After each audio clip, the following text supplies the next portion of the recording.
All right, so fellas, we're here to talk a little bit about fatherhood. Fatherhood for all of us looks like a lot of different things. Some of us are biological dads, some of us are stepdads, and even in some cases, some of us mentor kids who are not our own. But we really wanted to take this opportunity just to see fatherhood from different perspectives because we so often in our community see it only from one angle.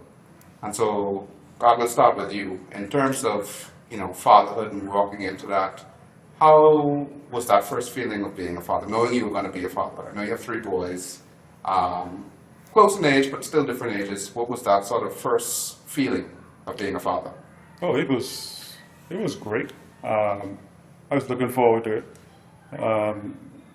I knew there's going to be some challenges, but I had people around me that would be able to help me out if I run into anything. But I wonder if I should name the child. My first son, he didn't give me much problems. Right. So that two we need to worry about. that two, matter of fact, all of them were good. Perfect. The three of the sons, Right. they were good. I remember having to tell, for those of you who don't know, this is my son Jared. I remember telling Jared, reminding him, listen, you're the older brother. Justin and Jerome, they're going to be looking up at you, so you got to watch what you do. And I remember taking him, but he was surprised that they actually would have been watching it. I took him in the corridor. I said, let me prove it. I said, okay, I'm going to call them, but when I call them in this corridor, I would just want you to run down the corridor, touch the door, and come back. That's all I want you to do. Right? He said, okay. And I called the twins, and just as they came, he took off, ran down, touched the door, came back, and the twins, soon after he reached, they took off, touched the door, came back. I just looked at them and said, that's what I mean. Right. So you got to be careful what you do because they're looking up at you. Right. But I enjoyed it. I feel a little sad for fathers who are not in their kids' life, especially how I'm in Awana. I try to find out, when the kids who live in a single family home, who live with both parents. I remember asking one of the clubbers, when was the last time you saw your father? And he was like, about 2 weeks ago. I said, oh, so he's still in your life. So I said, did he come by to visit you? And he said, no, me and my mom was driving and I saw him on the path. Wow. I wow. Yeah. That's how he saw his father. Yeah, in passing. So that's one of the reasons why I'm going to want to do it. Okay. So speaking a little bit, I guess, about Awana and Pastor Stewart, I know you have your biological kids as well, but you also do a lot of mentorship work as well. And again, when we talk about fatherhood, it's more than just, being in your biological kid's life, but also being a part of the kids who are fatherless, whether their fathers are absent or they've lost their father. Talk a little bit about your mentorship work and how you've been in different kids' lives. I know you do a lot of work with the adolescents who might be having some issues, and from a law perspective. Just talk a little bit about that perspective, how you've gotten into that, what fulfillment you found out of it. Eager to learn more about that perspective. Being a father is one of the greatest joys in my life. I think that it's one of the best things that God could have given us. So in raising my own three children and appreciating what a blessing God has put into my life and the awesome responsibility of raising them. And then, of course, being involved in youth ministry for most of my Christian journey, there's always been young people that I've been involved with. So right now, with the ministry that we have with the Church Grace Initiative, there's an opportunity to mentor and to assist a whole host of young men and even some young women in the program. So it really is a blessing to be able to interact with a young man. Of course, there's so many of them. Some are fathers, but the fathers are not involved. The fathers are not present. They don't experience them. Some don't have fathers. The fathers abdicate, or maybe the father passed away. But it really is one of the best things I think we can do for our community is to be involved in the lives of children, both boys and girls. And I want to emphasize that because girls need fathers as well. It's not just the boys. But I believe our community would be better off if we had a lot more men who saw the the opportunities and took advantage of it. Not just say, oh, but they love my children, I ain't responsible for bringing them here, and they move on to just be selfish. I believe God expects us to show love to those who are in the downtrodden situations. No, I fully agree.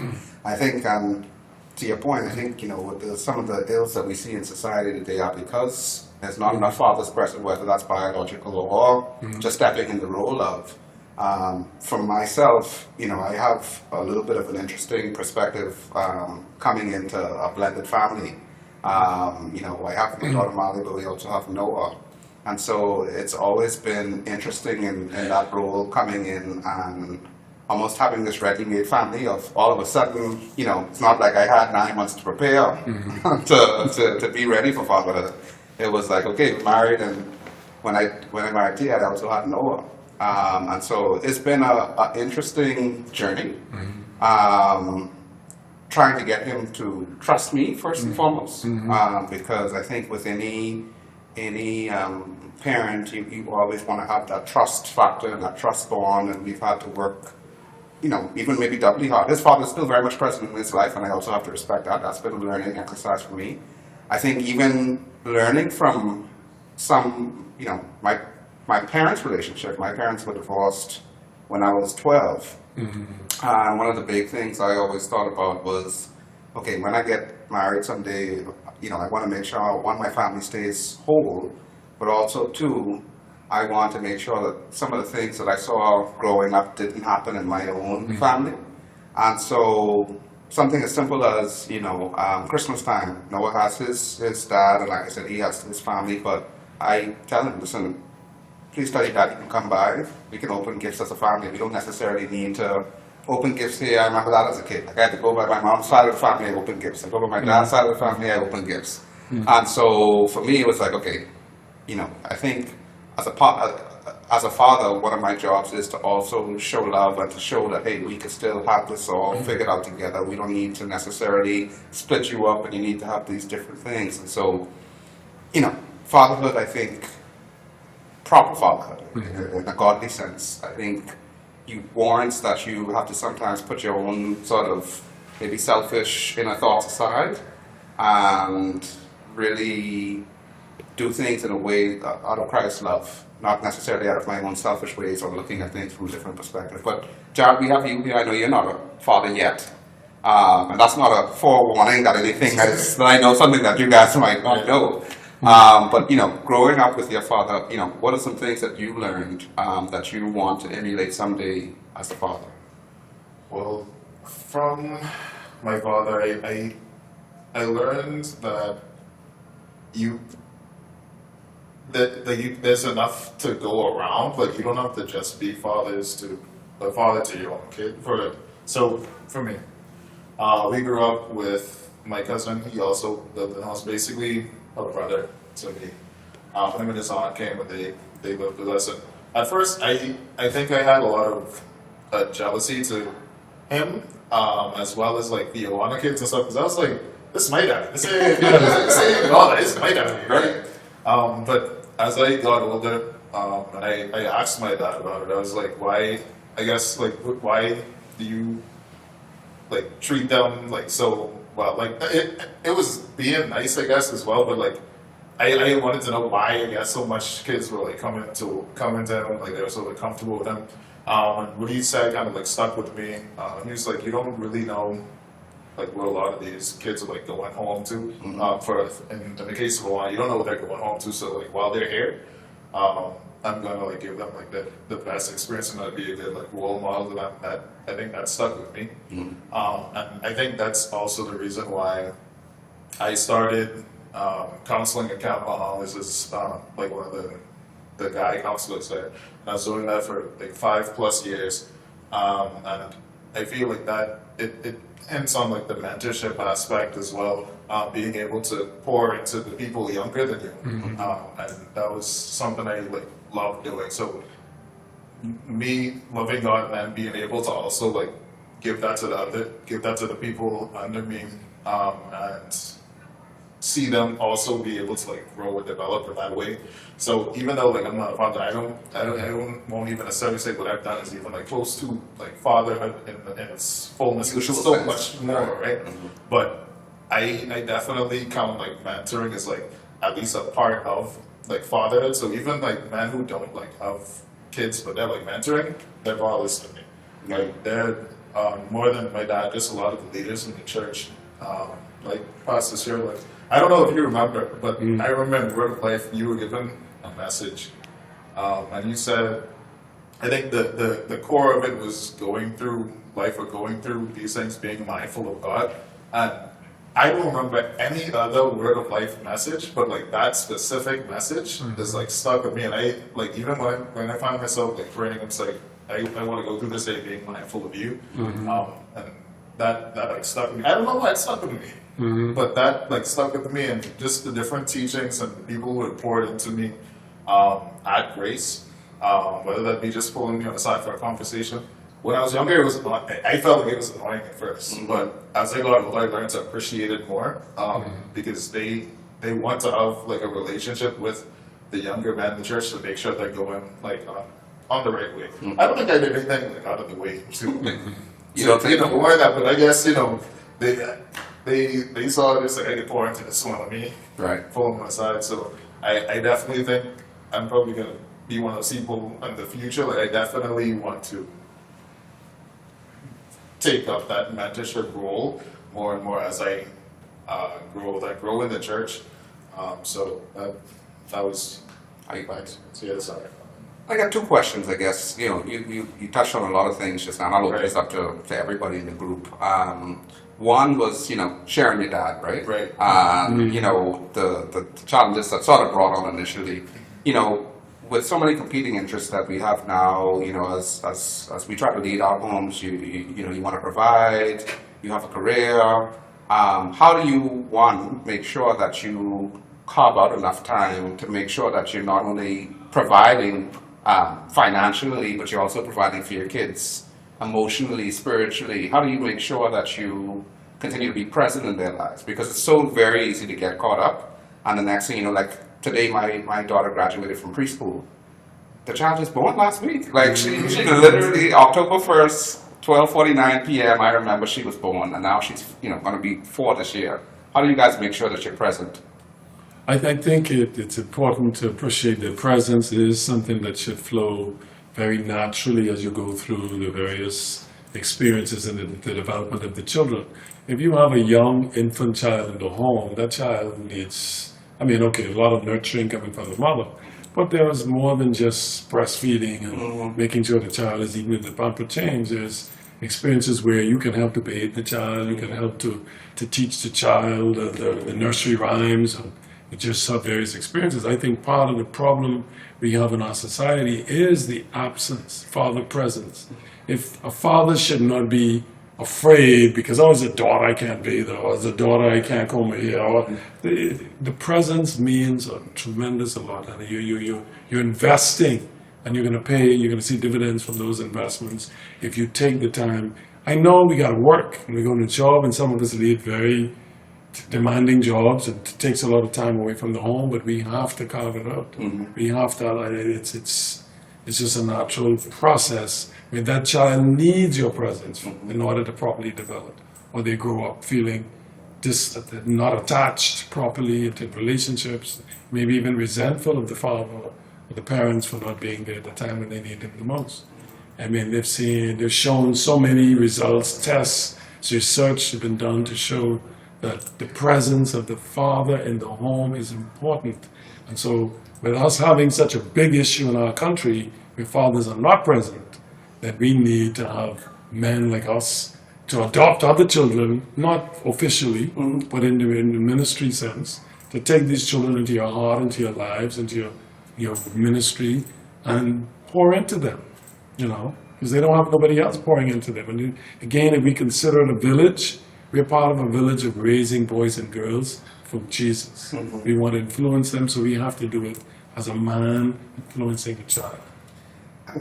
Speaking about, someone pouring into you, I don't know all of our individual situations in terms of, father presence, etc. But even with fathers, has there been someone who in your life has been an additional father figure that has poured into you, and what did you learn? Like for me, I don't even know if I've actually even told him this, but my Uncle Roy, like I used to spend weekends and by his house with my Aunt Melody, and at the time I don't think I understood watching him, like what he was teaching me. Listen, I remember at the time Duet got in trouble. I wasn't even in trouble, but Duet got me in trouble because Duet couldn't answer the question. And I was like, I don't even know what, I just walk into this. But, watching him, how he took care of his family, how he loved his family, how he served God, all of those were things that just grew on me, and I've learned to appreciate him so much more, even more now. So has there been that father figure for you guys, even in addition to your own father, that's been in your life that has sort of shaped you, or caused you to look at life in a different way, in a better way? My role model was my older brother. Okay. All right. I think I was 21 when I told him that, so he had no idea. Yeah. Right. So I was watching him with his family. Great example. But when it came to fatherhood, I was intentional, right? I can't remember what the scripture is, but I know I was responsible for raising the kids. So Marilyn was really like a helpmate. So when they get up at night, when they need changing, I did all that stuff. So she can rest. All right. So I never look at it as that's her job.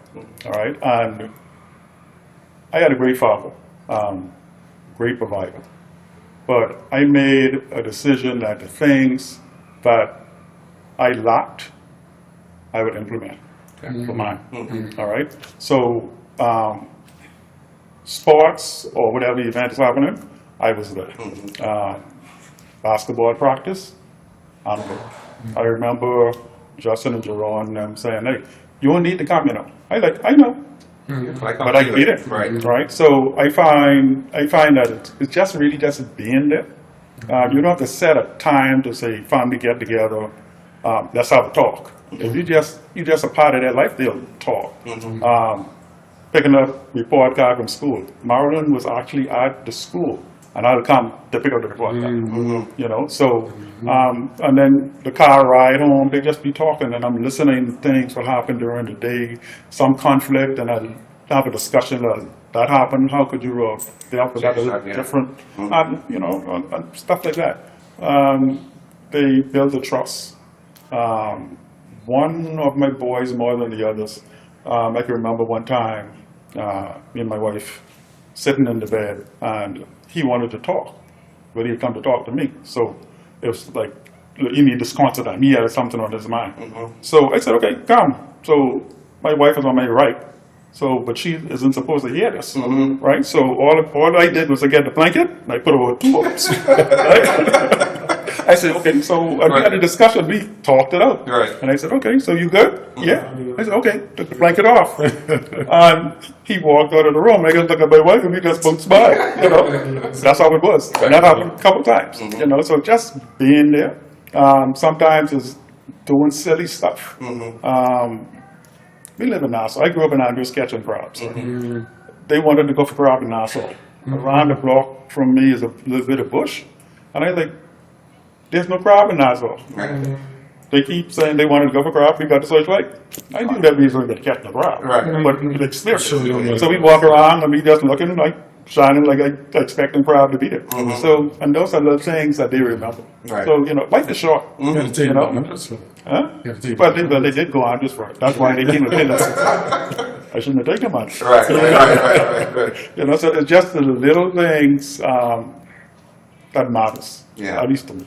So I think also the involvement, particularly during the school years, because I can tell you, as a father, I took school very seriously. So I was always involved in talking to the teachers and picking up reports or whatever. But the schools that my 2 older children went to, the school that they went to, required, they had parent-teacher days. So practically you're there for several hours and you're walking around from classroom to classroom. And I remember, and you're doing that for years, I remember on one occasion that this new teacher and it was my son's teacher. And I showed up. And he said, "Oh, Mr. Kelly, I'm happy to see you." He said he was told in advance to expect me by the other teachers, because they knew that I'm going to be coming and I won't have email contact and Right. following up, because I know my son would slack off a little bit. So he knew that I knew all his teachers, and he had to produce the work in order to get the best results. So Right. you got to be present in all of these different ways. There's school, there's home, there's church, there's activities like Arthur was saying, going to the swim meets and to the softball or the basketball or the soccer practice. You got to go to those games. You got to be there. Yeah. It's really, really important. So, I mean, for me, I guess what I'm hearing, and probably close with this, I mean, one of the things that I'm hearing sort of is that consistency in presence, right? Being present in part of life. And you don't necessarily need to have, I don't want to say you don't need to have a plan. You need to have a plan on how you plan to take care of your family and take care of your child, obviously. But just being present is often enough. And I think sometimes we maybe take that for granted as men. But I mean, if you would leave, I guess, the audience with one sort of takeaway, especially the Father's Day. You know, this is Father's Day. So what is one thing that you would leave with fathers, just as a memo to your younger self as a father? What would you tell your younger self right now if you had something that you could tell them? Jared, you could take this just and write a tree down. Yeah. So we just make sure that you have all the notes. Good question. Three of my boys, I think, I'm proud of all of them. They, all of them love the Lord. That's the most important part of it. That was my first desire. At the end of the day, they have that relationship. So, the little village help raise the kids. Yes. When I joined Grace, he was 2, if I'm not mistaken. Jared was 2. And one of the things that what me and Marilyn decided, okay, we're going to join Grace is because of the different programs they have. Because I said, okay, I am doing my part, but when they're here, I need to make sure that the right people are also pouring into their life. And he said, Brother Stuart Porter. Exactly, right. So I made a good decision. And he's involved with church. So I would say just be there, make sure that the right people are there. I got a great family. I could have dropped them off, and I didn't have to worry of what they were dealing with. God would be important. Exactly. So just get the right people around you to support you. Sometimes you get weary. Yeah. So you just need to have that good support for me. I would say father affirmation is the main point, or a critical part that should be a part of every father's life. Even in working with, we've had the Grace Initiative program for about 19 years, and working with, you might imagine, tons of young men and young women over the years and trying to affirm them.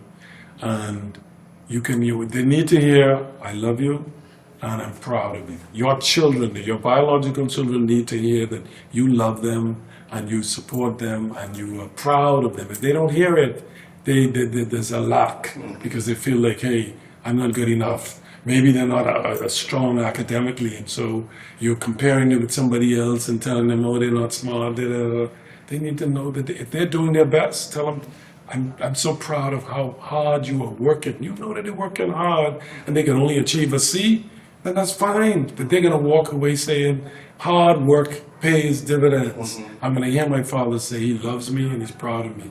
And all of the children that we work with, whether they're biological or they're from the community, they need that affirmation. So if you have an opportunity to interact with a young person, affirm them. If you see something good, applaud the good. Yeah, there may be a little behavioral issue that you're working with, but applaud what you see they're doing right. So they don't feel like I'm all bad. Oh, I'm no good, so I might as well just do the worst. Affirmation from the father is critical to the development of any child. Anything from your perspective that your father did that you would want to continue? So the same way that he had mentioned that from his father, he took what he did well, and he added more to it. That's something that I would also take with me. That's something he's always said to us, take the good, add more onto it. It's gonna be pretty rough for me to try to add to it. But I feel like my dad has done a stellar job at raising me and my brothers. And I feel like if I just got like 75%, That'd be an A. I do have been like great. But he was very present. He was always there, like he said. All the basketball practice and all that stuff, he was there. He always became like a part-time like coach with the coach, because like people thought he was there too, because he was always there. If there's a game happening, he ain't working late that day. He gonna come to that game. Like I don't know if there's like a thing that he's missed that I've seen. Right. He's very intentional about being a part of our lives. I didn't know that it was uncommon for people not to be able to like talk with their parents, because like he said, like we always are able to talk on the way home, whether it's just on the ride home, like being there asking about our lives, like we opened up. And so like when hearing other people's perspectives on that like father stuff, like it made me just that much more grateful for what I had, and made me want to definitely carry that on for when I eventually become a father. Yeah. And any mentoring relationships that I may have. So Yeah. No. I mean, for me, I think sometimes we hold ourselves to too strict a standard. Our love is more than enough. We want to, I remember before I even got married, I said, okay, need to make sure I have enough money in the bank, because I can't take Mr. Williams' daughter and then don't have nowhere to go.